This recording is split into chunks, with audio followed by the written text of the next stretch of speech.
ఈ రోజుల్లో ఎక్కువగా మనం ఎవరినైతే ప్రేమిస్తామో వాళ్ళకి మన ప్రేమ ఒక వీక్ పాయింట్ అయిపోతుంది. దాని మూలంగా వాళ్ళు ఏం చేస్తారు?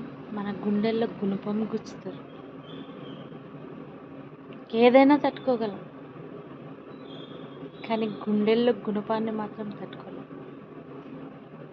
సో ఈ రోజుల్లో ఎవరిని ఎక్కువగా మనసుతో ప్రేమించకపోవడమే అన్నిటికన్నా బెస్ట్ అని నేను అనుకుంటున్నాను. ఇది నా అభిప్రాయం. మనసుతో ఎవరిని నమ్మకండి, నమ్మండి, కానీ మనస్ఫూర్తిగా 100% నమ్మకండి. ఎందుకంటే మన గుండెల్లో గుణపాలు గుచ్చుకుంటే మన గుండెలకి తట్టుకునే శక్తి లేదు. పోరాడి పోరాడి పోరాడి ఈ గుండెలు అలసిపోయినాయి. ఇంకా పోరాడే శక్తి లేదు. సో ఎవరిని అతిగా నమ్మకండి.